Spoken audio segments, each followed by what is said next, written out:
we figured this was the appropriate time to have you on because you're having a lovers spat, little Oh lovers my quarrel with God. David Jaffe online. It's hard to believe that this is the same guy who made Twisted Metal and God of War. It really is hard to Yeah. believe because you'd think that he'd have a little bit more self-respect, but he really doesn't. And the worst part of this whole entire situation to me truly is genuinely is that this is all over Veilguard. Like he couldn't defend a better game. It had to be that. That's what I thought was so funny is because this is all a way to excuse the failure of Dragon Age the Veilguard. That's what this started off with when he was blaming YouTubers. He was blaming YouTube grifters because obviously gamers, they're just so dumb, they're just so retarded that a handful of YouTubers, most of them not even with giant channels or anything like that, a handful of YouTubers with pretty moderately sized channels, they were able to cause the failure of this game from this multi-billion-dollar corporation.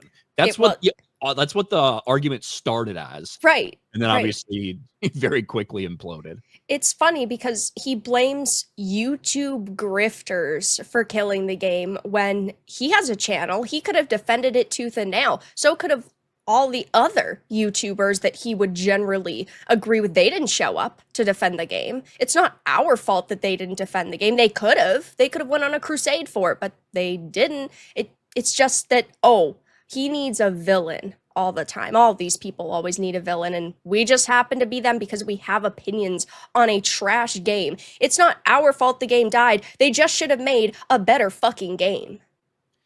Yeah, like I think that a lot of times there's this misconception that, oh wow, everyone is convincing these people not to buy it. They've brainwashed them. They've told them to hate it. When the reality is, if there's a show that is getting a ton of really positive attention out there, and you make a video, and whether it's your genuine opinion or not, you make a video absolutely trashing it, you're going to get a bunch of backlash, right? You're going to get a bunch of backlash from people because overall, that's not how in general people might feel about something. In the same way, if in general gamers have looked at this, they looked at the trailer, they've seen some of the people that are involved in this, they've seen a lot of the cringe bullshit clips out there doing the barf, all of this stuff. Oh, God. They're turned off by the game. So they want to find other people who feel the same way that they do. Yeah. I think it's the other way around. They think that we're programming people, and that cannot be further from the case. At least for me. Maybe you have some sort of sway over your audience and can brainwash them, Vara, because you are a woman after all. Right. And my gender is the only reason. Channel. Yep, exactly. It's only my gender. It's so hilarious to me that he really and genuinely believes that people are going to be swayed if a content creator says to buy something or not to buy something. And sure, sometimes that happens. I'm not saying it doesn't all the time, but I never tell people to buy or to boycott.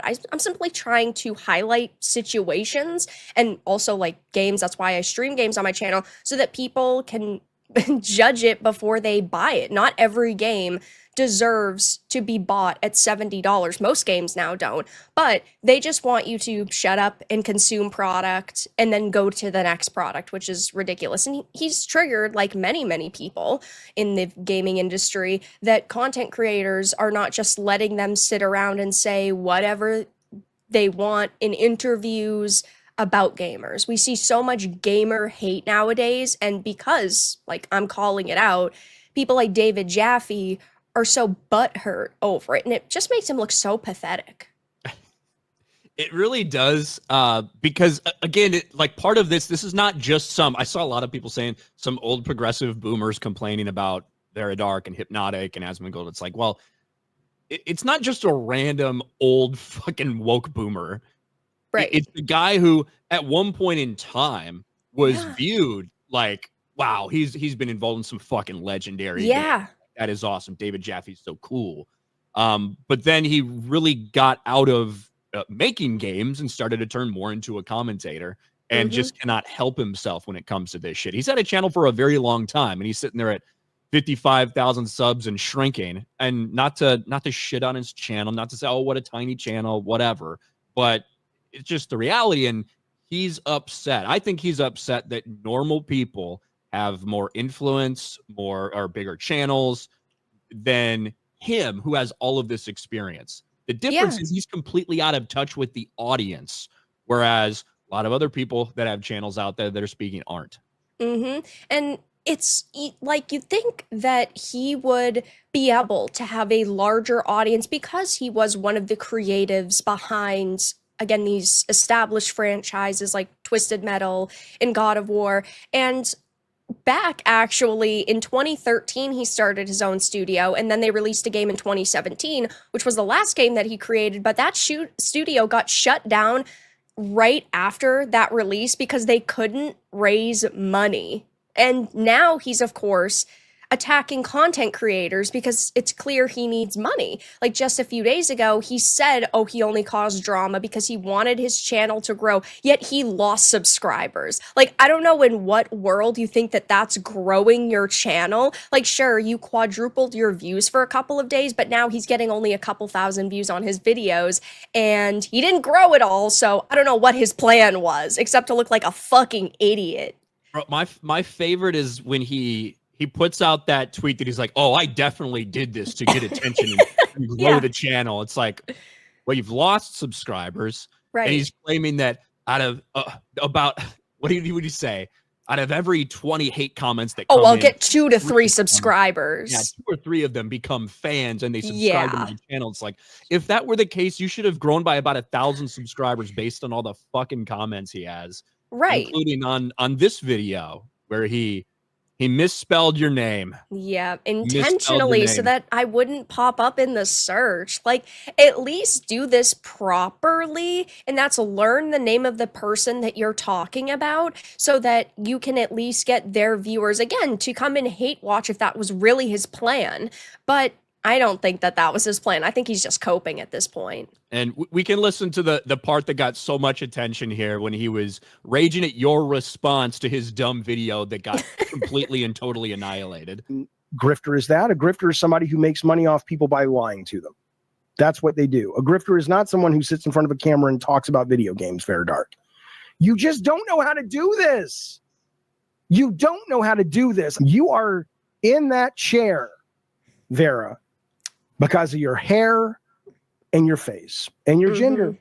And that's fine, by the way. There's no problem with that. I don't deny anyone making money and building an audience off, the things that they've got. Now, bald, woke, fat, David Jaffe. Now, we need an honest answer from you. Yeah.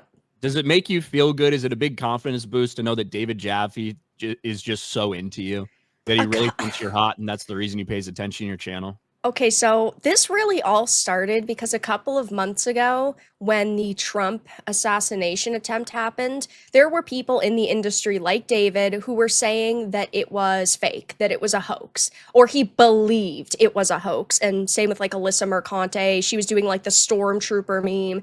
And I had called him out for that. I had said it's just like disgusting behavior in general. And he had made a video back then trying to roast me, again, with that stupid book he always brings up. And the Kennedy, or not the Kennedy, the Vince McMahon one, yeah? Yep, the one that he apparently knows the author, so I bet he got a chunk of change for promoting it. But he had said back then, oh, he thought my hair was beautiful, and he said, is that natural? So it just goes to show you his level of intelligence. Well, there you go. Yeah. Well, listen, I feel like I now have a lot in common with David Jaffe. I've always said that there's so many female content creators on the internet that are fucking useless and worthless and are only relevant because of how attractive they are. So I'm glad that David Jaffe agrees with me on like that simple point. But I don't think this whole tact worked out very well coming after you.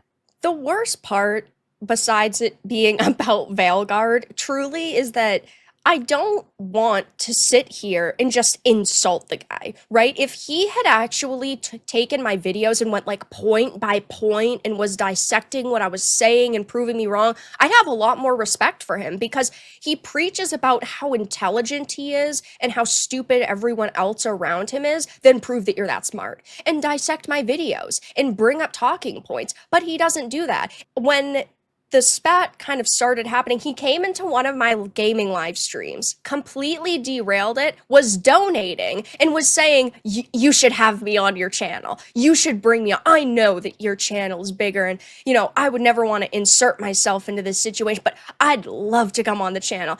Why is it that you came into my stream, you derailed it, but also, why am I going to sit with you and have a conversation when you aren't doing that? You're just diluting all of my work and ultimately my success to my gender. So what were we going to talk about? I don't know. I had said during the stream, oh yeah, sure, like I'll message you because we could at least talk behind the scenes, but he doesn't follow me and his DMs aren't open. So he clearly wanted me to take to social media and make a post begging him to follow me. Like, David, follow me. No. DM you and get you on my show. Right. Yeah. Fucking cringe, but it's funny. It has been funny to laugh at is. over the past couple days, and no one's defending him. Like, he really thought he was gonna have this big win and lots of people were gonna follow. Nobody in the industry's sharing it. Why? I thought you guys were supposed to be a community and sticking together. I thought you wanted to own the YouTube grifters. What happened to that? Yeah, because if I mean, I very openly just said it. I'll continue to say it about, like, there are, you know, female content creators out there. There's male content creators I don't respect because I don't think they know anything either, right? But if I had said something like that about, oh my god, could you imagine the way that the gaming industry would react? Yeah. But he just said that exact same thing, so they can't sit there and defend him. Yep, exactly. And he's just trying to steer him away from it. Mm-hmm. Yeah, I totally unfortunately, agree. his goal of I'm just pretending to be retarded to grow my channel, that's not working out very well either. No, it's not.